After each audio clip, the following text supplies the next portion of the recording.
Here's what I was thinking a minute ago before we started that I actually do want to know, but it also makes a good intro topic. Has there been a rap album called Last Villain Testament? It sounds like a lesser known Doom record. Right. Well, Yeah, I mean, no, he already kind of used villain, I believe, but he's used villain a number of times. I'm sure he's not opposed to going back for triple dip in there. But I mean, that would make it sound like his last album, kind of, if it was Last Villain Testament. Well, but I believe it at this point. He doesn't put fucking music anymore. Well, it's yours, man. All you have to do is learn how to rap, come up with a good rap name, and you know how easy it is to come up with names. You know, name each one of your tracks, write a bunch of songs, go to a recording studio, record it, at least 30 minutes worth of material. And then you need to get picked up by a semi-decent label, and then release your opus. Last Villain Testament. If there's one thing I'm good at, if there's two things I'm good at, it's coming up with names for things very quickly and rapping. So I should get right on that. You should really freestyle it, because it's kind of a combination of those two. Off the Dome? Mm-hmm. What if there was an album called Off the Dome, but it was just the sound of you getting dome for the entire 38 minutes of the record? Yeah, bitch. Yeah. Look, when you get dome... Okay, switch to 4/3. I'm feeling a 4/3 on this track. 3/4, whatever. You got to go for those math rock time signatures. 5/7. Yeah. Yeah, bitch. Yeah.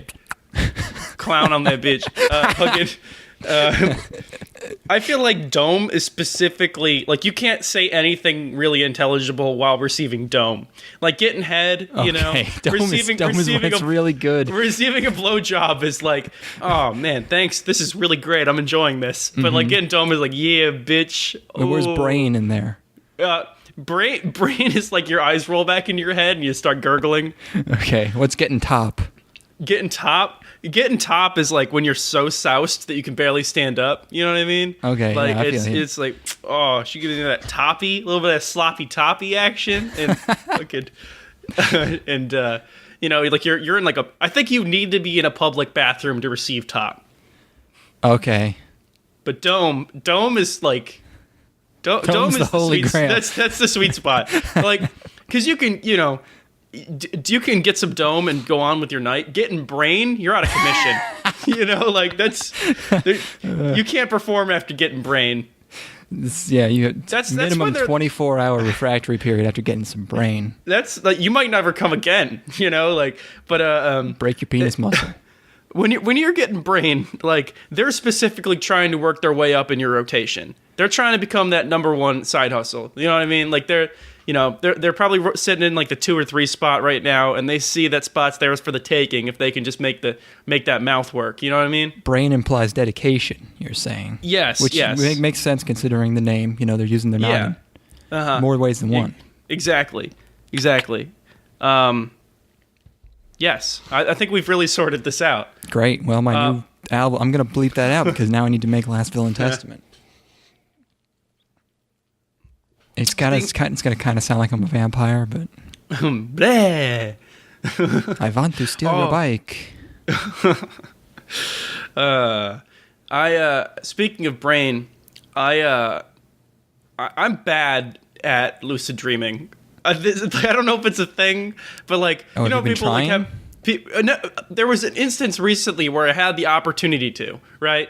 You know, like you had those dream break moments where it's like, I'm like, you know, you're dreaming. Sure. But I got too paranoid in my dream. So like I was dreaming, and in my dream I was driving along like a side road somewhere like in the woods, and I was all over the road, and I was like, I'm like 98% sure I'm dreaming right now, but just in case I'm not dreaming, I'm going to wake myself up. So rather than using this as an opportunity to fly or conquer the world, I instead woke myself up and was so shook by almost getting in a car accident that I couldn't get back to sleep. This was about like 3 minutes after I fell asleep too. Can you fucking believe this shit? I'm like nodding off, and then I look at my fucking clock. I'm like, son of a fucking bitch. There's no way it's 2 a.m. right now. And then I just didn't get back to sleep that night. Oh, I was there was adrenaline pumping through my system because I was about to wrap myself around a tree. Because like I've been in those situations. You know, I've done a lot of really late night driving for hours on end, and there have been times where I'm like, this is definitely unsafe for me to be on the road right now. And I was just flashing back to those moments inside my dream. That being said, I stand by my decision. I stand by my decision to wake myself up. It was the responsible thing to do. It's it's once the jig is up, you gotta be honorable and you gotta exit. You're not allowed to. Lucid dreaming really is like it's just cheating. You're not supposed to do it. I always know that I'm in it. I know that the logic of my current surroundings are that of a dream, but I never consciously realize that it is a dream that I'm in. So I always just make bad things happen to me because I know that's what's going to happen eventually because I know it's a dream. But there's nothing else I can think to do for some reason. Hey, we're enough episodes in. No one listens to this anymore. You want to hear something really fucked up that makes me totally sound like a serial killer? Okay. Speaking of dreams. Does it have to do with your thermos? No. If you want to talk about the thermos, though, we'll get to the thermos. But the other night, I was having this dream. I was perched in the window of this like building, maybe a school or something, and I had a rifle with a scope. And a school bus pulls up. And all these kids get out, and all the kids also have rifles like strung around their shoulders, but they're just like walking around talking to each other. Sure. And I take aim, and I feel nothing, and I put the sight on this little boy, like this little 10-year-old boy. And I pulled the trigger, and as soon as his head flies back, as soon as he goes down, nocturnal emission, boom, I jizz right there. This can't be real. And I wake up like, wait, what? That's not. Did you look in a mirror for a prolonged period of time after this? And just be like, what am tired. I was just, oh God. But I was thinking later, like, if I had a dream, like, if the dream were I were fucking the kid, then I would have been like, okay, well, whatever.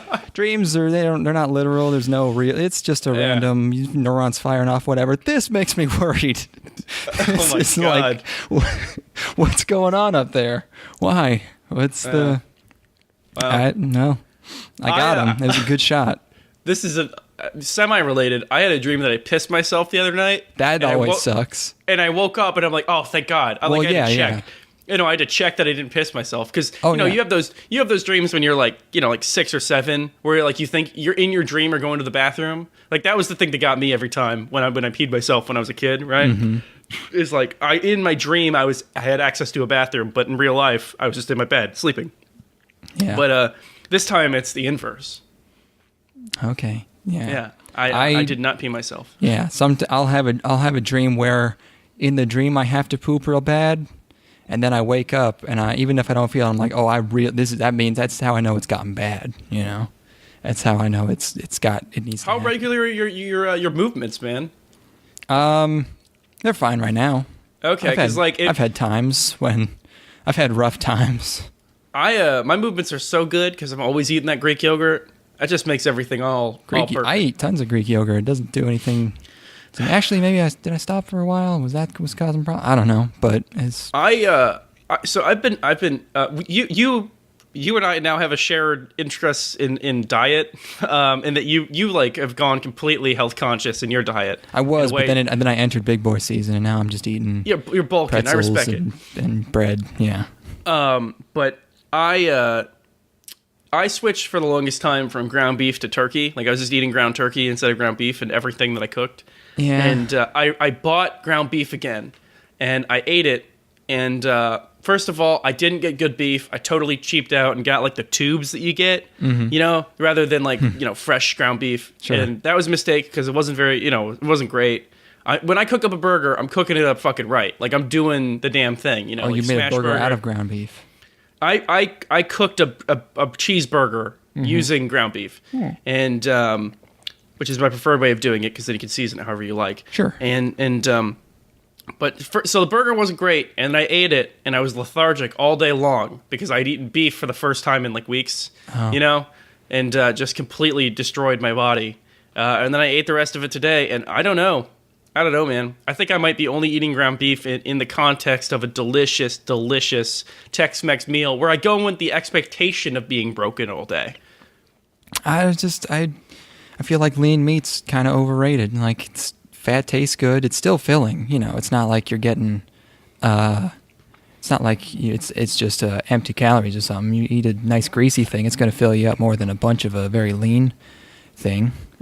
So when I was cutting, I was just eating beef and pork butt and stuff, just a lot less of it, and it wasn't that bad. I don't know. I don't know. Turkey is really good inside of a chili. It goes really well into like a sloppy Joe or something. But I usually use it for like I'll do barbecue beef, you know, and then put it over rice, and then you can kind of mask it inside of the delicious like ginger, brown sugar concoction you've made, and it's good. Because I've been using beef for that for the longest time. Switching to turkey, it totally gets the job done. It's like. You know when you see, I don't know if do you do meal prep? Like, do you like set aside like a week's worth of meals? Like, do you have like I try to cook as much food as possible on like a Sunday. Yeah. I made a big ass cottage pie this weekend, and I've just basically. What is a cottage pie? You know what a shepherd's pie is? Mm-hmm. It's that with beef instead of lamb. It's good. Lamb's pretty good though. So too expensive. Like when I get. When I make my barbecue beef, I get a huge Tupperware container of it. And it it kind of dries out when you microwave it. But for me, that makes it feel like it's healthier. Like I feel like I'm eating power food. Yeah, it's like... Yeah. I think it's drying out. You need more sauce, man. Speaking of jerky... Yeah, but then it's soy sauce and it's all just sodium. But speaking of jerky, I have a pound of beef jerky coming in the mail. And I ordered it last week. And I'm still... It's not here yet, and every day I literally, because I don't work during the week anymore. Like I'm at home all week, so I literally go up to the blinds and pull them down and see if my jerky has arrived, and it's still not here yet. And I've been anticipating this for so long. What's so special about this jerky? I had a batch from them already from the jerky manufacturer. It's the brother of a friend of ours. David's brother owns a jerky company. Oh shit! And so he got a shipment of jerky, and it was fantastic. It was like some of the best jerky I'd ever had because it just like you could tell it was a really good cut of beef, and it was really really savory, delicious beef. What flavor was it? Just regular like? It was quote unquote Texas style, but it was like pepper beef jerky, smoked pepper beef jerky. And then this next batch of jerky is going to be ghost pepper. So it's going to be nice and spicy, which is like what I like in my jerky. I like it tough and I like it spicy. That sounds pretty good. Yeah. And that's going to be my primary sustenance for the week. A pound? You're going to eat a pound of jerky? You're like, oh, this beef really fucked me up. I'm going to eat a pound of jerky the whole week. I've just been waiting for it for so long. I know it's going to go fast, Okay. We need to talk about anime. We really do. This has gotten as ridiculous. Much fun as it is to get on these tangents. It is part 2, and I don't know how much you watched because you didn't mark it on the... I have seen 6 television programs. So you watched all the way to 1, 2, 3... That would be 5. Juliet would be my last show. Okay. I told you not to watch Juliet, so... Wait, I must have fucking misclicked. God damn it. All right. I'm going to talk about we're going to talk about Juliet then. Sure, yeah, fuck it. I did take notes for all these, but yes. So, and we're still gonna. I'll go very quickly through the things you did not watch, just so that we can still technically say we've covered everything, maybe. For sure. But our first show is Zombieland Saga. Yes. Zombieland being one word, so they can avoid copyright infringement with the Mark Zuckerberg movie. I was very confused. I'm like, where's the Zuck? Yeah, where is he? Where's Henry Woodward? Wait. Neil Patrick Harris, I believe is the name you're looking for. Right. He gets killed by the wife. This is an original show by MAPPA, who've done Uchi Ototora and Yuri on Ice and Zankyo no Terror. Mm-hmm. And it's about a girl who turns into a zombie. Were you interested in summarizing this at all? I'd love to. Yes. Okay. All right. So we got a girl, right? She's on her way to school. Like she runs out of her house and immediately gets nailed by a truck, and she's dead. Yeah. And then we get the intro as her body flies through the air after getting nailed by this truck. Really bad metal as she flies in slow-mo through the air. Yeah, like it's definitely like, whoa, you weren't anticipating this, were you, fucking idiots? Like, it's called Zombie. Like, yeah, I mean, it's in the title, but it's like kind of that like. It's not shocking given the nature of the show. It would be like if Gakkou Gurashi were called The Dog Dies Zombie School, and the first episode, instead of being a slow zoom out, it was like the director. It cut to live action footage of the director, and he was like, "Hey, fuck you! This show's got fucking I don't break for zombies." I already made that joke on this podcast. So it can be a recurring gag. So. She wakes up after the intro in a dorm or something and immediately starts getting attacked by them Zambambos. And I gotta admit, I like the zombies in this. I like the zombies. I think they got really gross noises. That's exactly the thing that was appealing to me, is that the voice acting was really strong for them. And then there's also some like body horror shit going on with like the limbs on them. Anyway, she escapes, runs out the streets, and realizes after being greeted by a cop who shoots her that she's a zombie. And then again, she wakes up in another mysterious place. This time, she basically meets a dude who is going to make her into a zombie idol. Yes. He's recruiting girls from throughout history who are quote-unquote legendary to be zombie idols in order to bring prominence and fame back to this particular prefecture of Japan. I believe it's Saga, Japan. And so they've got like girls from like different periods of history. You got them from like the 80s, and then you've got them from more like classical periods of Japan. And he's collected them all inside of his basement, and then we're immediately, without training any of them, takes them to a nightclub where they're going to perform. And they're like, well, we haven't practiced at all. It's not like going to be that simple. And they're all backstage, and it's like a metal club. It's like an open mic metal club where bands can just go up and play whatever they want. And the girls just start thrashing. And, it's a decent gag because they're getting into the metal music. But then it's their time to go on stage. So they go up on stage, and their accompanying music starts playing. And then all of the girls start headbanging in unison to the music, and the club just starts eating it up. And they love it. The zombies just start yelling into the microphone, and it gets the audience totally turned, and they respect their they respect their headbanging abilities because they're dead. They can flail in ways that would usually kill people, but their flailing is totally unrestrained by the mortal form. They're able to headbang in such a way that their necks are broken and is flailing like fucking crazy. And this is a pretty surreal thing to look at. I was initially pretty turned off by this show because of the opening, and like I'm so fucking tired of zombie things in general. I think everybody is at this point. But this one's just so kind of really offbeat and mashes together enough things to where it's interesting. Like zombie heavy metal idol show doesn't sound like it should be super entertaining, but by the end of the show I was kind of into it because of how ridiculous it was. Yeah, once you get a handle on the fact that it's just a comedy, which I didn't know at first, then it's easier to wrap your head around, I guess. Although it's not super funny. I like the manager. Yes, the manager's got a kooky, crazy voice. Miyano Mamoru is doing his. He's good at making funny voices. He sure is yelling. Also, we can't discuss this show without, even though we did not watch the second episode, we do probably have to discuss the rap battle that occurs in the second episode, which everyone's talking about. I will show it to you. Okay.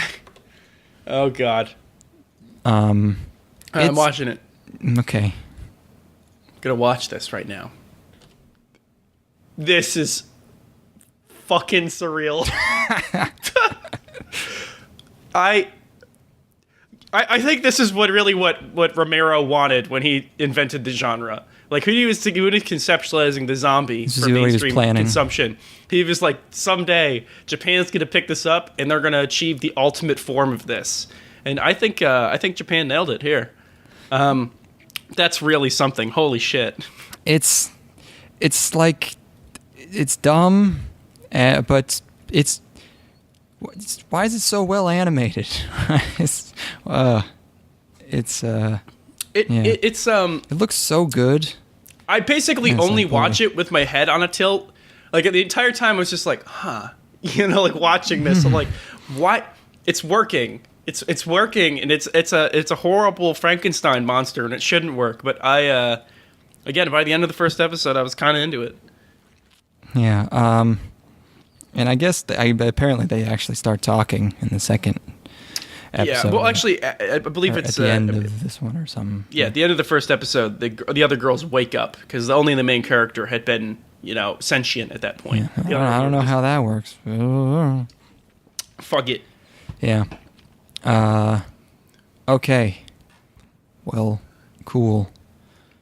You didn't watch Gakkou and Basara, or did you? No, we didn't. No, I watched Bakumatsu. Right. We were almost going to watch Gakkou and Basara, then right the last second I realized it was a spin-off of Sengoku Basara, so I didn't have to. Thank Christ. Oh. Okay, yeah, Bakumatsu I had you watch because I couldn't let you only watch the good stuff. I'm not nice enough. No, that's totally fair. I accepted this as that I'm at your mercy with these. I'm basically going to watch the things you tell me to watch, and a lot of them are probably going to be bad because I have to suffer through stuff. I know. Yeah, just reducing the amount of suffering. At least you know if they're bad, they're going to be amazingly bad. And this is an adaptation of an Otome game by Dean. No way. No way. Known for Dean. They speak for themselves at this point. That name carries a certain legacy. It takes place on a rainy boat, which is familiar. I think there was a show last season that did that. And my first impression was that this was going to suck so bad and also be gay. But then the OP starts playing and it's bad. So I think it's like Showa era or before that. But I saw some World War II stuff in the opening. There might be some time travel. But yeah, right. I forgot. There might be time travel later. Okay, but they start off in hundreds of years ago. And it's these two guys, and they're intruding on this ship, and they're getting into hijinks, trying to steal something. They get captured, and they get out with a bomb vest. One of the guys opens his jacket, and there's like 20 grenades that he just lit. I don't know when he lit them. It must have been wired up in some way, like the Joker in the Dark Knight when he's got it all on one pin. He's got like 15 grenades on one pin. Right. He just has to pull one, and they're all dead. He invented electricity to be able to do this visual gag. Look, man, they're taking some liberties with history at this point. Yeah, especially with the adding gays to it. I kind of live tweeted this episode because I was a little bit amazed. So you might have already gotten a few of these points from my Twitter feed, which you should follow. But they steal a pocket watch, and they run into a ninja lady. And I didn't put a ton of effort into these notes. I just have symbols flying everywhere written down here. No, that's a totally accurate summation of what occurs during those scenes. And then they go. I thought they were at the Imperial Palace, and I was like, "Hey, we were there. Look at that." Maybe they weren't, though. I don't know. It looked like it. Maybe they said something about it. I don't know. It was very hard for me to pay attention to this show. Yeah, this one is like... it's like... when you're watching a show, or like you're in the same room with somebody who's watching something, your eyes are just kind of drawn to the screen, because you'll be working on something else, but someone's watching something on the computer or like on television. It's like not something you're inherently interested in, but you keep getting drawn to it. Mm-hmm. This is like the opposite. And then I was supposed to be watching this show intently, and my eyes just kept drifting to other things in the room. I'm like, oh my God. Yeah. Mm-hmm. Why are there so many cans stacked up in the corner? Are those all mine? Oh no, I have a problem. And then from there, it's my strange addiction. This man can't stop drinking canned liquids while watching anime. It's really started to take control of my life. Get out! Everybody, get out! I've started theming my drinks based on the show I'm watching. Today, it's Sparkling Water Day, and I'm going to be watching nothing but romantic comedies from the 90s. That sounds pretty nice. Just kidding. That's every day. All right, living it. I have written here. There's a chained guy who starts glowing, and then my next note is, "Whoa, we're in crazy world now." I don't remember what I guess they're just in the future, right? There's a big old dumb castle. So they're like 3 years in the future from their own time. Oh, okay. But yeah, they're in a different. Like, the setting has changed enough that they notice. Yeah, and also their outfits have changed. I mean, you got to be period appropriate. If you don't build a time machine that makes your clothing period appropriate, what are you even doing? Homeboy's got like cutout in his shirt, like a boob cutout, Nice. which I referenced on my Twitter account, and he's got like a crop top. Like a little. Right. Yeah. Yeah, really interesting, very anime clothing choices for a period piece, but things have gone kooky crazy upside down, topsy turvy. It's tactical. Yeah, and there's a big breathes mountain. very well, I'm sure. Yeah. And then oh boy, there's still 10 minutes left in the episode. But yeah, they are time traveling, and a bunch of cannons make them angry. They have a sword fight, and it stinks Rooney. Boy, I don't like it. Big time. Boy, I don't like this show. No. It wasn't even like, if it's gonna be gay, if it's gonna be bad, at least make it gay. You know what I mean? But this isn't even gay. This has just got boys in it. That's you know pretty what I mean? gay. I mean, you saw his outfit. Yeah. It's like, sure, and that outfit is pretty gay, but he's not even macking on this other dude. There's no sort of sexual tension. What am I getting out of this? Yeah, nothing really. No, thank you. Hard pass on that one. Yeah. Okay. Yeah, I'm gonna make us watch bad things because it's every once in a while we get some good riffs out of it, but that's this one is a goose egg. It's and like it's the obligatory historical drama with boys in it, but like also some fantastical elements thrown in show. Right. I don't know who these are for. I don't know why people continue to watch them, or enough to where they see fit to make more of these. But they do. Every season they're there. They're always there. Someone's watching it. Someone's buying it for their collection. Someone who's a big fan of historical Japan. Yeah, he's got to have all of it. I did not have you watch Tonari no Kyuuketsuki-san. No. The vampire next door. But it's a manga by Gakkou. It's about a girl who goes looking in the woods for some kind of urban legend and meets a vampire, cute vampire girl. Wow. And the vampire's the straight girl, and our main character. You lost me at straight girl. I'm out. Well, that's not. She's the straight man of girls, and the other one is really into her at a creepy level and just wants to take baths with her and stuff. And then she lives in a big mansion and she's a vampire, but it's like she does vampire stuff, but it's all like normal. She drinks blood out of cups that she orders online. I looked it up, by the way. You can get blood online, but it's fucking really goddamn expensive. I don't know how she hit me with those numbies. It was like half a liter for like $700 or something. Oh, that's not going to sustain me for very long. No, she had like my gallons cravings are fierce. Yeah, she had different kinds. It was like, well, those vampires, they live for so long that they can make investments in like 1800 that really pay dividends in 2100. That's true. Yeah, maybe she's just fucking loaded. She does live in a big place. She has a Dakimakura in her coffin. It's like look, that's a great novelty if you're a vampire. What is? You like Dakimakuras because you can pick up little things from every era that you've been alive in, and like I would just start going to like the most base elements of humanity. You know what I mean? Because obviously philosophies and political perspectives get overturned over time, but lusting after girls, that's eternal. Yep. Until they invent like some other thing that's better than girls, just like some kind of super gender that's like just it's like a girl but it's got bigger titties, Do I have any other things to say about oh yeah, she just goes and lives with her and her parents are like cool with it, which I think is a pretty good bit. Like I said, of her parents not being around her, they're just cool with, oh, she's a vampire, yeah, sure. I don't know. Right. But yeah, it's It's, oh, I don't like this girl doting on me, and also I'm a vampire. The show. That's basically my life. Yeah. Did I have you watch Yagate? I did. You watched Yagate Kimi ni Naru. I sure did. Bloom into you. Yes. Not as vor as it sounds.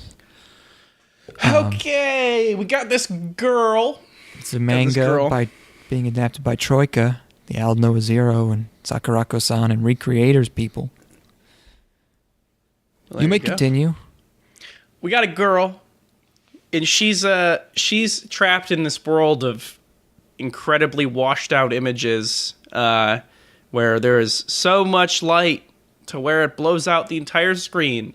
And she waxes poetic about love and experiencing love, and how she listens to music about love and reads books about love, but she'll never experience it herself, right? Yeah. And that's a bummer. I can't imagine. So then she's that goes from that into she got to join a club. It's school. Got to join a club. She got to join a club. So she gets roped into helping the student council arrange their elections, right?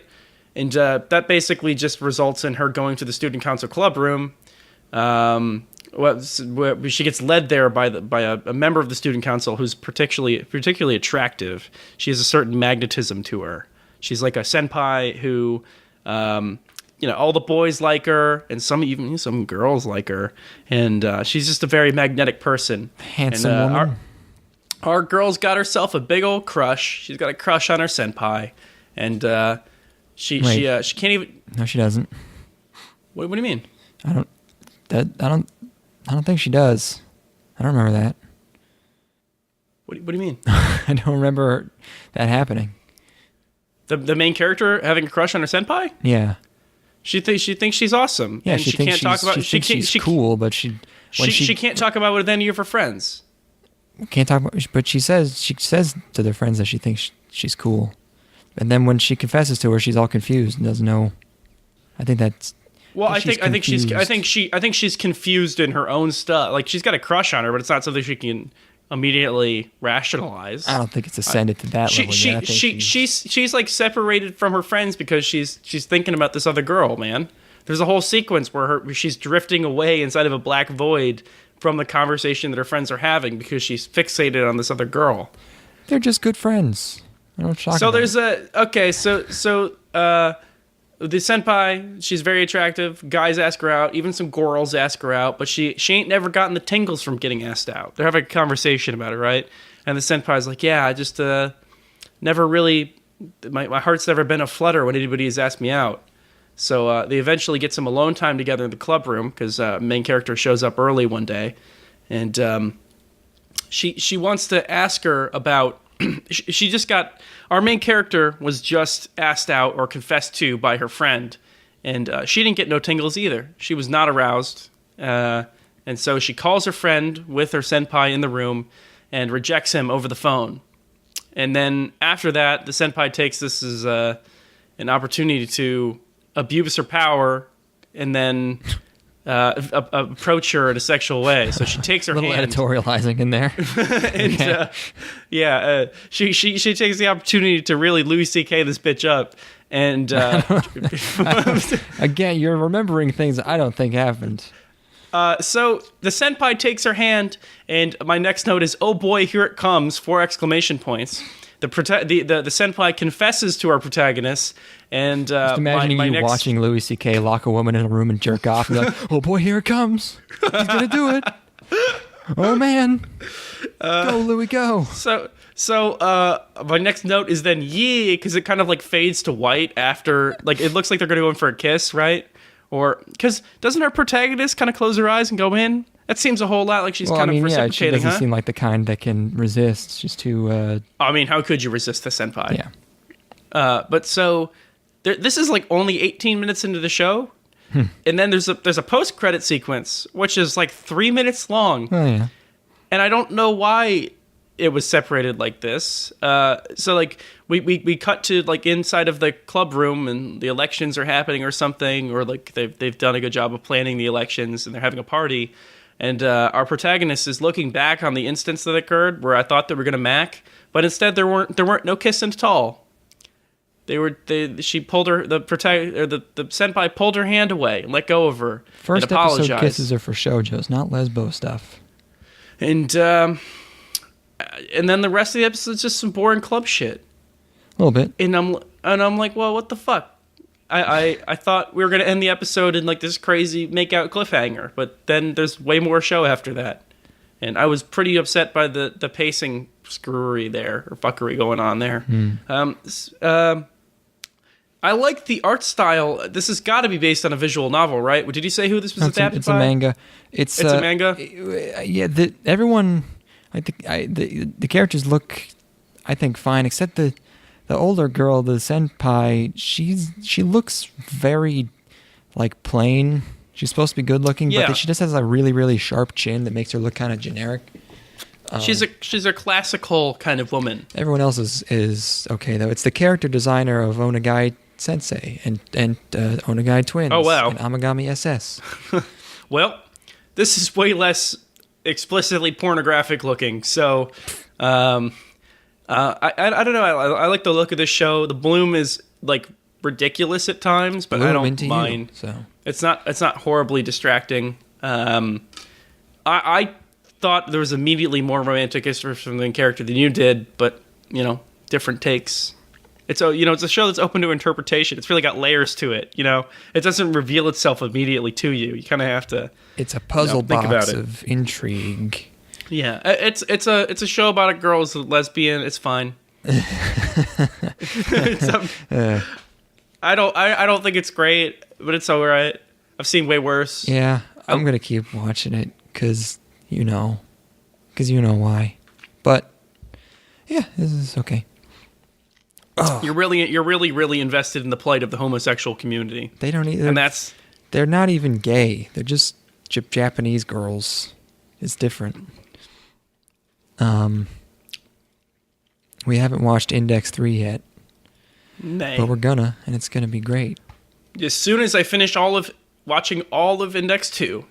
Well, yeah, that's obviously the reason we haven't. And I don't think I had you watch Hinomaru-Zumou.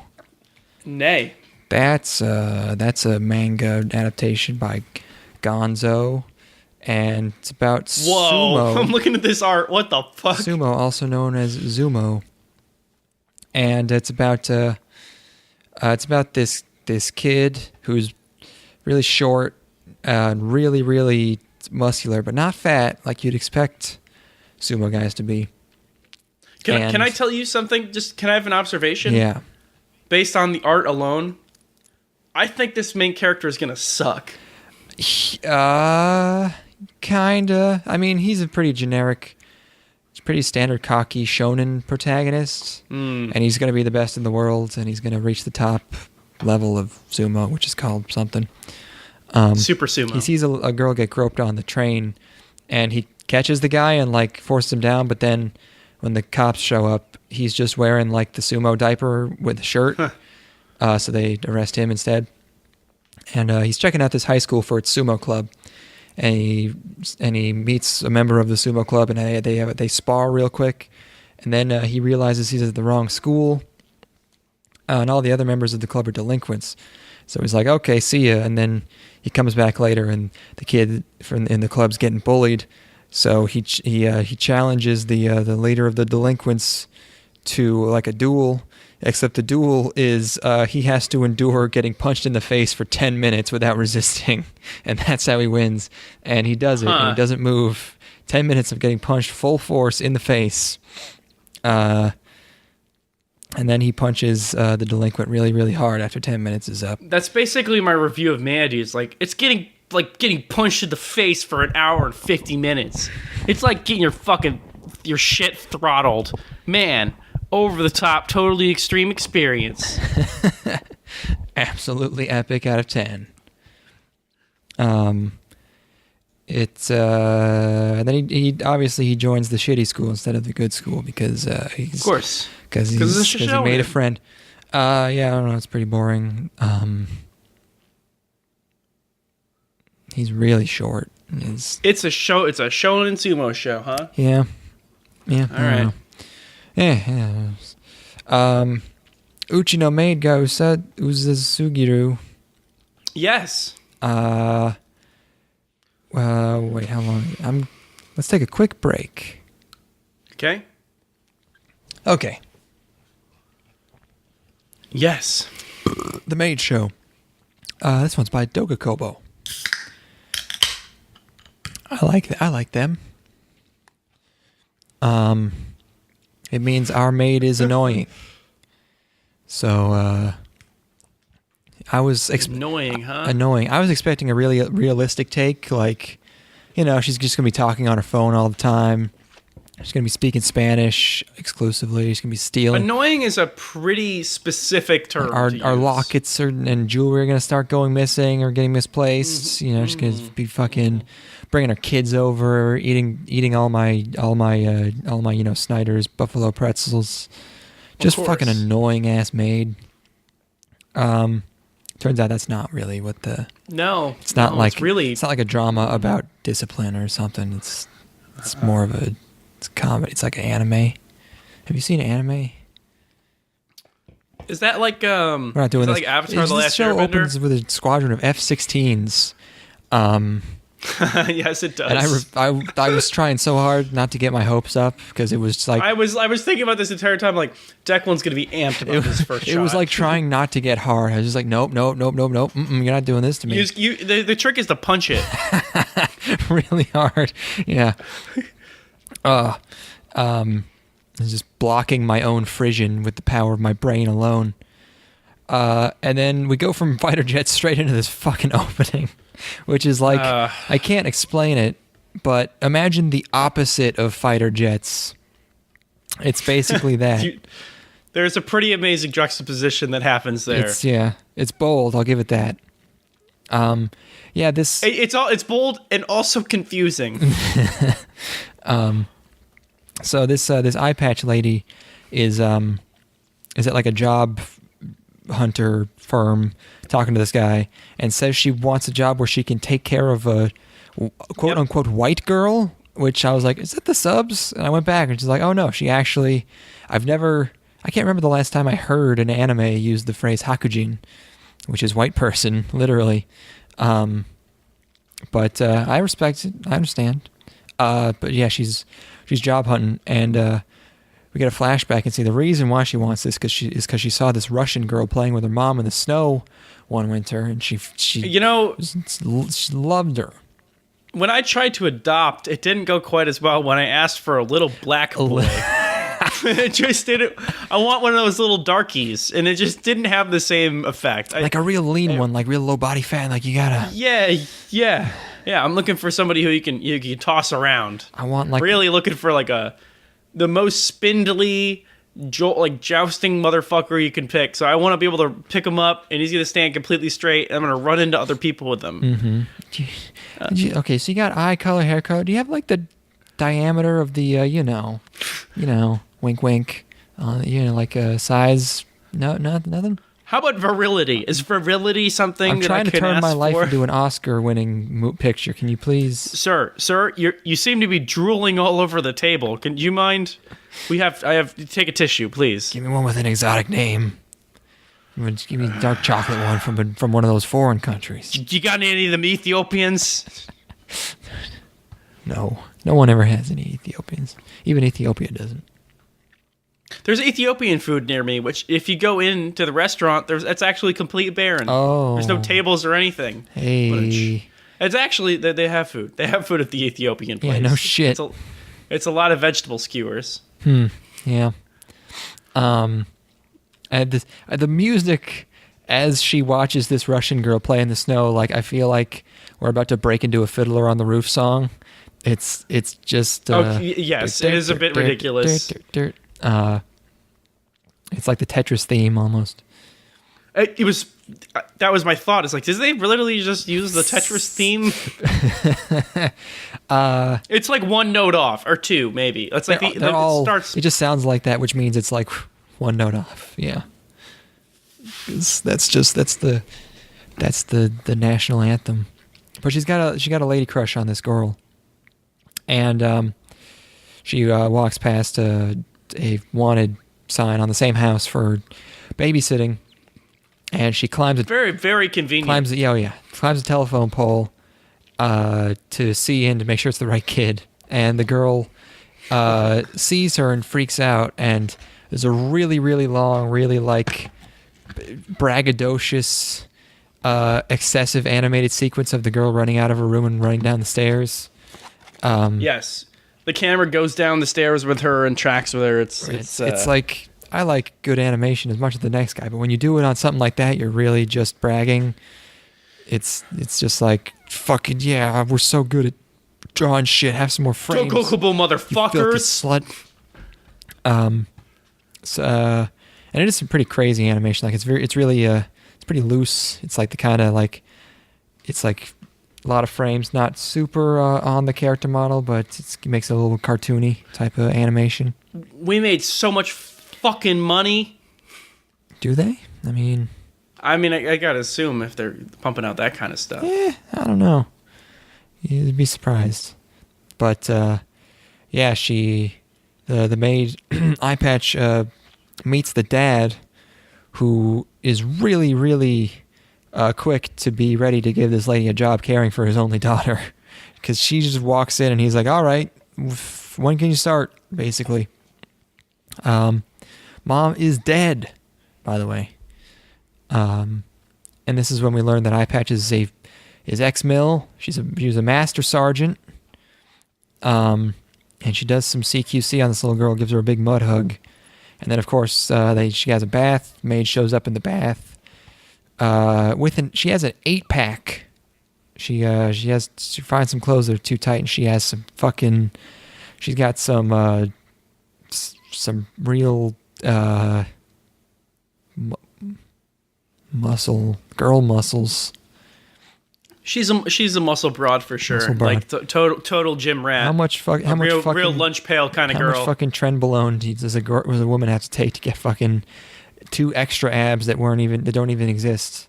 Yes, I'm asking you this question for a friend, and totally not because I'm going to force that upon my wife. That's totally not because I'm going to get a sex reassignment surgery, become a woman, and then take a bunch of trenbolone to become the most muscular woman on the planet. Look, it doesn't matter how much you take, you will never be more muscular than Sigourney Weaver. I mean, she was torqued in that second Aliens movie. She's old. I mean, oh yeah, at that point, it's probably pretty... They're talking about Linda Hamilton, Terminator 2. Oh, well, she's very skinny. I don't know, man. She was very lean, but she could fuck you up. Maybe. Not a lot of inertia. How much money can you make being a woman boxer? Because if it's more than the amount it would cost for lots of trenbolone and a sex reassignment surgery, either no one's figured that out and I'm the first one to think of it, or women boxers make no money at all. The $1 Million Baby ? That's just a movie. It's talking about the movie following your life, where it's like, girl? It's about $1 Million Baby, except it's like $10,000 Baby, and I just poop a lot, which costs a lot of money. I would say my inspiration for adopting is $1 Million Baby. Not so much the actual film itself, but more so the name. So you can paralyze them and just just the rest follows. Have you seen the trailer for that? I too understand what the rest is. The trailer for that new old guy movie. Which movie? Come on. Make my day, punk. I'm testing you. I know what his name is, obviously. You talking about Clifford Eastman? Yes, Clifford Eastman. Big Clifford. Yes, his new movie where he's an old man drug mule. It's called Mule. The Mule. And I watched the trailer, and I'm not good at. You'd think I'd be good at picking up subtext in movies, but I'm not. I don't know why. But I watched the whole trailer and I was like, man, that looks pretty generic. It's just him, and he's transporting all these drugs, and he's narrating, and he's like, I've been a terrible father and husband. And at the end, he's like, this is the last one. God help me. This is the last one. And I'm just like, eh. And then I'm reading, and I'm reading like, movie career, and it was just yeah. like someone whispered to me, "Psst, he's talking about himself," and I went, "Oh." Yeah. Very, very much It's the most obvious reflecting thing. his own work. Yeah. Yeah, that was dumb. Yeah, whatever. Are you telling me this movie's got Michael Pena and Andy Garcia in it? I'm not telling you that because I didn't know, but sure. This yeah. movie's got a fucking cast, son. Sure, yeah.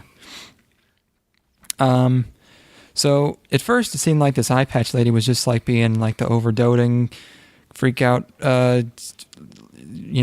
moe love lady, but she's military. She's almost definitely a real ass lesbian, right? And also it cuts to her confessing to another girl. So I guess that's basically confirmed, right? I mean, look, at this point, I was edging so hard I could barely breathe. That doesn't have anything to do with what we're talking about. I don't know why you brought that up. Oh, you were talking about military lesbians, and like that's like, oh God. In the showers. It's like, haha, get out of here, you crazy boys.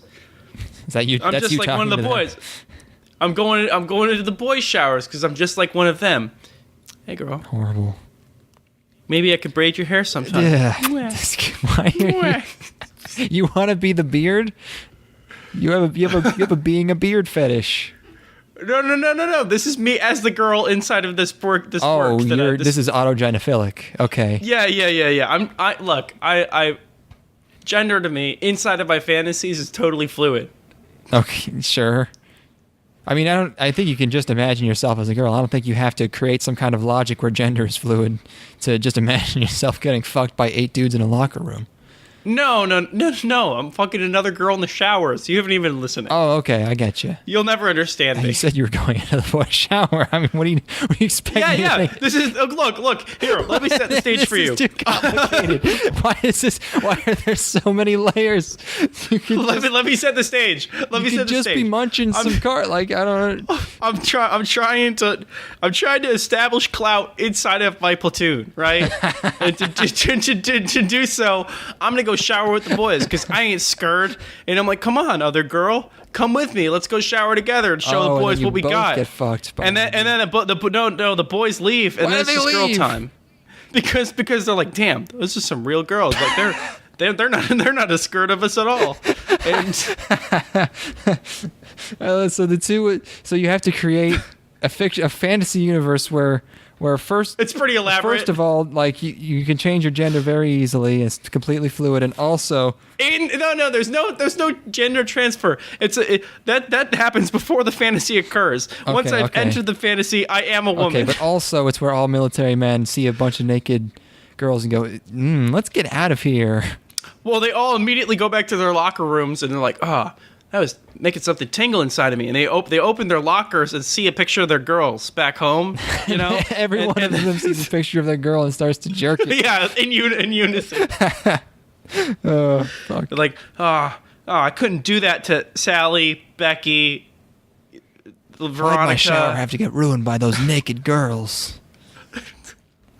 We should continue from here. Okay, yeah. Really got out of hand there. Sorry.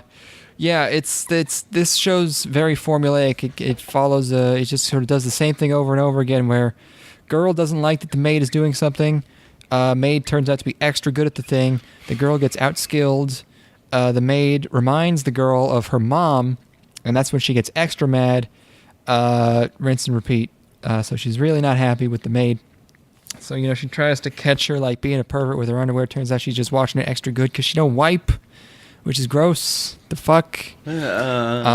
She makes. I mean, I'm into it, but the maid makes curry for her, and she's like, I don't want any of your dumb curry. But then the curry smells so good, and there's excellent curry music to go along with it. That she eats it. The curry point is where I kind of tuned out and brought my phone out and started searching for curry rice near me, and there's a lot of places, but it's way too expensive. I'm looking at $12 for a fucking curry rice bowl with some beef in it. I bet it's pretty big compared to the ones we got in actual Japan, though. Ooh, that's save some of it. You're thinking you got the right thoughts here. That's what I'm gonna do tomorrow, I think. So then she wears the maid wears a schoolgirl gym outfit. I got to give it to this show. The Maid is pretty annoying. Like, it is accurate. So yeah, it looks okay. The characters are not like super likable. I'll watch one more episode, and if it follows the exact same formula again, I'm done. You know if you like this show or not. Yeah. You could tell based on the art alone. Basically. Yep. No thank you for me. Okay. But if you got to get your jollies, and you like this very specific niche thing, it's all you, baby. All right. The next one we have here is Dakaretai Otoko Wani ni Odosarete Imasu. A very succinct title. Well, probably one of my favorite English titles, which is I'm Being Harassed by the Sexiest Man of the Year. Bravo on that title. That's really the only good thing about this show. Hell yeah. It's a manga by Cloverworks. You can do this one. All right. Looking at my notes now. All right. My first note is this is that model show. Sure. And we got this is a direct quote. He's very huggable. No, he is not specified. This is just totally hanging in there. The protagonist is a very huggable boy. He is a model. Now, is that you saying that, or is that you just explaining that? Because I disagree. This is me explaining. I disagree that he's huggable. He's very slender and is built like a zombie. He would be so bony and cold to hug. It would be an awful hug. Awful. Dude's built like a Holocaust victim for sure. Oh yeah, you'd crush him. You would just be it would be like getting hugged by a skeleton. It's just no.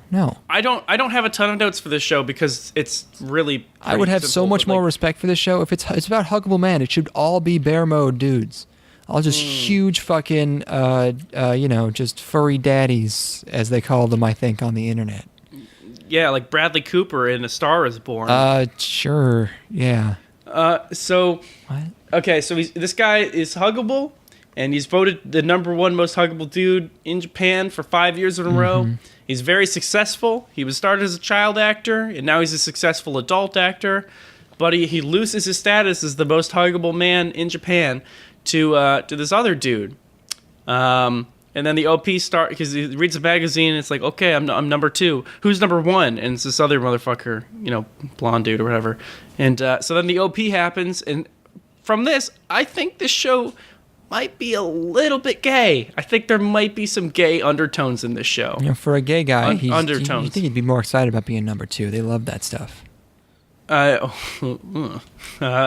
So he's in a movie with the dude that beat him, which that's insult in the wound there, and so he tries to duck out early from like a meeting, but then the dude who beat him, I'm going to refer to him as rival from now on, invites him to go out drinking. So they go out. He gets absolutely blasted as the show says, quote unquote, pissed drunk, and he ends up spending the night at his rival's place after getting really fucked up. Oh my gosh! And So, then the rival forces himself onto our protagonist and asks if he can have sex with him. And we get a full-blown gay makeout, and then my notes stop, I guess. Uh-oh. But they're on a. My notes start sticking together. It's really smeary. The ink just kind of started to, wash away. But so, they're on a movie set together. And then, the rival is apparently not a great actor in the eyes of the protagonist. So he gives him some advice, and then the rival takes him aside once again to another dark room so that he could fuck. And this time they fuck for real. And they spend the entire night together having gay sex. gay sex up the ass. Yes, this is the show, man. Well, I mean, yes, that's definitely. The show is the main character doesn't like this other dude because he's stealing his clout, but he really wants that fucking cock, and even though he doesn't think he wants the cock, but he totally does, and then he gets the dick, and that's the show. Yeah. Yep. It's just a little bit of man rape, and it's just gross. I've never just begged a show before. Just please stop kissing. It's like, please stop. There's so much. Normally I could laugh at this stuff, but this is like actually just too goddamn gay, man. Like I feel like an actual gay dude would be like, all right, this is kind of gay. It's just, you don't have to. They really jump into it too. Like specifically the time, like the second time where they interlope. You know, they have a little bit of sexy interactions. He literally like grabs him and runs off of set with him to a bedroom so they can have sex. And it's like, whoa. There's a little bit of like, oh, but we're both guys. But it's not really like, he just sort of throws them down. It's just sort of assumed that they're gay because they're models, I guess. Yeah. Why isn't there cute banter? Like why isn't it a little bit more playful? Maybe you kind of drag it out a little bit longer, but no. It's, they got tension when they're acting. Yeah, not really. Yeah, I don't know. I was like, this could be an opportunity for tension, but it wasn't really that tense to me. I thought it was a squandered opportunity, for like really erotic, heavy gay sex. But yeah, no thanks, no thank you. Not my kind of gay sex show. You'll probably enjoy it if you're like gay. Yeah, if you like two men making out and having sex with each other, and you enjoy that kind of thing, then this is a show for you. Yeah. Otherwise, probably a pass. Like, let's say you're a heterosexual person. Okay, no, I think I got it. I understand. Got it. All right. Understood. My parents love me too much for me to enjoy this show. I mostly just had us watch this because I wanted to know who's the real life man? Who's the most huggable man? Who's the man you want to... Technically, it's not the most huggable man. It's the man I want most to be hugged by. So who do you want to most get a hug from? Willem Dafoe. Again, very bony dude. But I understand. I get it. But he would give it his all. He puts his all into every role that he's... Yeah. He'd be like, enjoy this hug, Ethan, man. And he's just fucking... The itsy bitsy Ethan, to really break out all of the Norman Osborn lines. Willem Dafoe. I'd probably. Have to say. I guess. I mean, one of the obvious. He's also got that huge cock, and that's cool. Oh yeah, you'd feel it. That's cool. Yeah. If you could like nuzzle in just right and get it pressed against you. Yeah, look, I wouldn't have to because he would make sure I was able to nuzzle in just right. He's considerate like that. Yeah. I was gonna say it's kind of obvious, but Brendan Fraser. Latter day Brendan Fraser. Any Brendan, just like. Oh man, he's looking rough. Maybe that needs a hug more than anybody. Yeah, right he's now. still a good hug size, I think. I can't think of anyone else. I think we kind of nailed it. That's pretty good. Because you've got the thespian in the form of Willem Dafoe, and then you've got your kind of like boy next door Brendan Fraser. Boy next door. The boy next my neighbor is Brendan Fraser. New light novel. Yeah. He's like, I watched him as he pulled hair from his head. It seems like he's prematurely balding, and that turned me on. I'm sorry, Brendan Fraser. You deserve better. You really were cast out and discarded by Hollywood as soon as you lost your looks. Did he have looks? Oh, Brendan Fraser was a hunky hunk of a man. Oh, all right. I think. Hold on. Let me look up pictures of Brendan Fraser. Oh, okay. Young. It's Fraser. It's not Fraser. It's Fraser. It's pronounced Fraser, though, right? Perhaps. I guess. Oh, come on. Yeah, I guess. Yeah. Oh, come on. Get a load of this. What, are you serious? All right. Goodness. I mean, yeah, he looks like a British economics major, but it's pretty good. I mean, if they were trying to adapt the Uncharted franchise, 20 years ago, he would have been a great fit. You can still do it. Use that CG. And he already played like an adventurer guy. He can't type. That's true. Can't have him do the same thing. But our next show that you weren't supposed to watch but did anyway is Dakaretai or Kishuku Gakkou no Juliet. Boy, did I. Hey, you brought this on yourself. I didn't make you watch it. Yep, this is a miscalculation on my part. It's a manga being animated by Leiden Films, and It's on, baby. Blacks versus whites. Finally. Uh-oh. Let's go get them. I'm not saying which team we're on. Those whiteys are going down. Hell yeah, brother. Cheers from Iraq. Did you want to do this one? There's not much to do. It's like, okay. I'll do it though. You want me to? I got it. It doesn't matter. I'll do it quick. All right. It's like a boarding school, and there's two houses, and one of them is Black Doggy House. Ugh. Well, the other, why is it doggy? The other one, it's English. They say it in English. The other one is just White Cat House. Why is it Black Doggy House? But the leaders are a boy and a girl. The boy's name is literally really Romeo. Yes, it's how on the nose could you be? I don't even know if the girl's name is Juliet, though. Her name is Persia Juliet. Oh, that's her last name. Okay, yes. Gotcha. Yeah. And they're fighting. One of the guys on the black team has a master lock on his ear. And, but leader of the Black Doggies, oh my gosh, he actually likes Persia. And he's liked her for a long time, but they just fight because that's how they've been since they were kids, roughhousing. So he's trying to figure out how to confess to her, and he attempts to, but then he just runs away. And I can relate to that. But have you done that?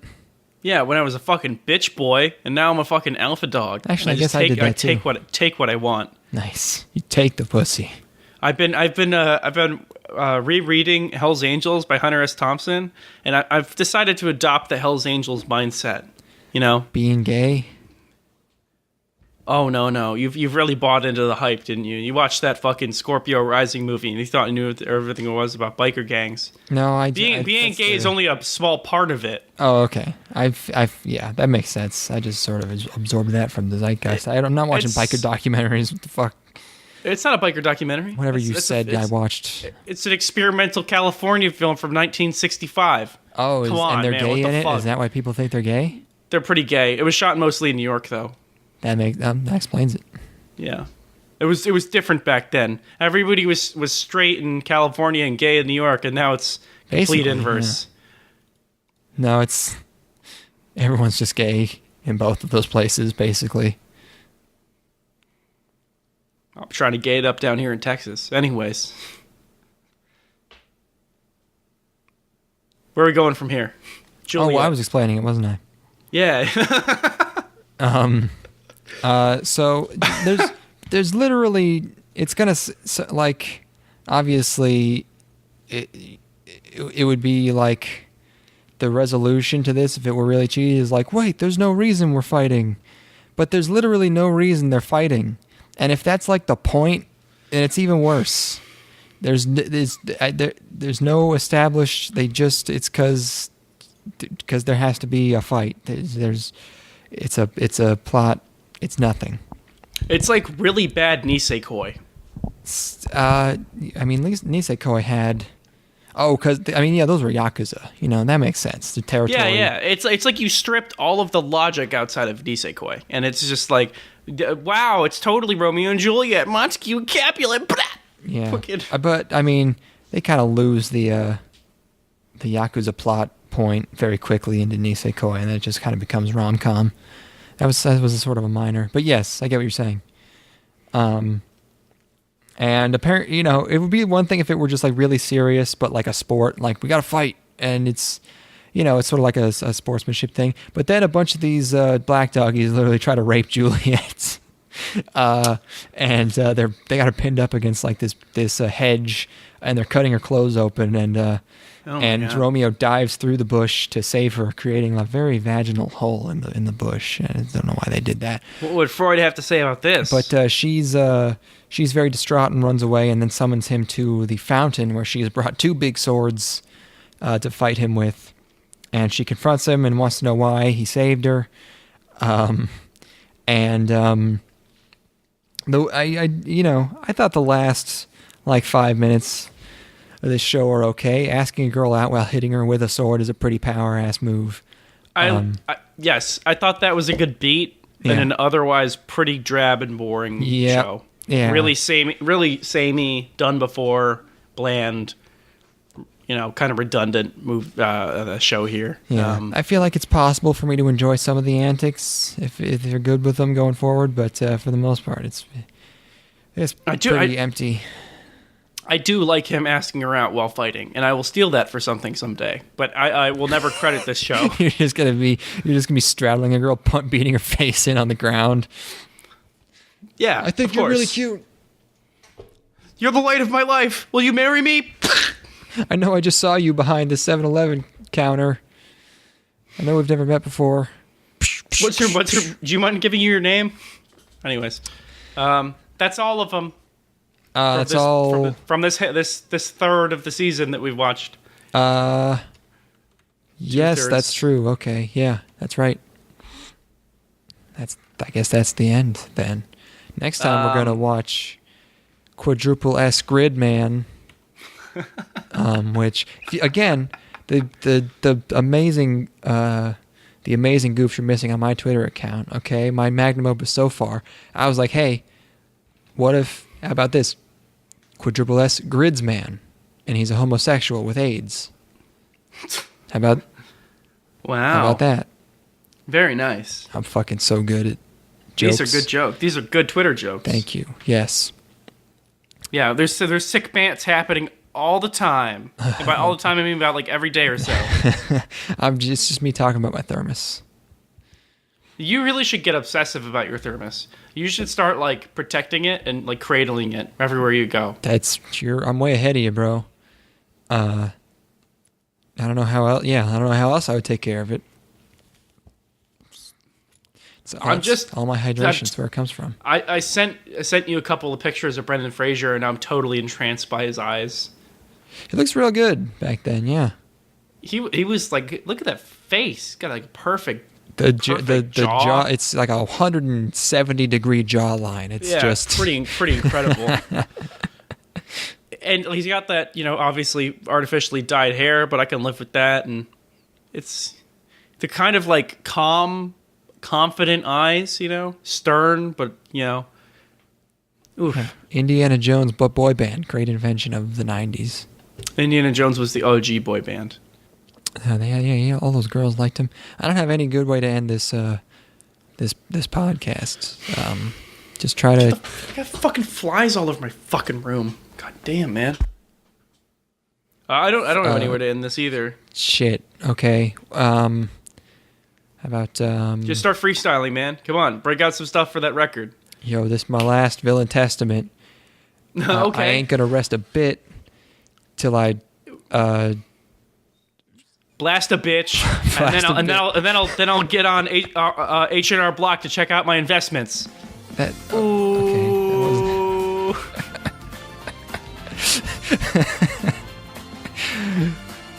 I could go forever, but I just don't want to, show you up like that. Yeah, no, I get. It looks like you're really struggling, and I could just, go for days. I could have cut it out. I could have had more. Yeah, you should just really. You could totally write something or hire a ghostwriter and then insert it before you upload this episode. I could write it myself. I could do it. I'm a big boy. You got those bars? Yeah, dude. They're in there somewhere. Call myself Big Therm. Ugh.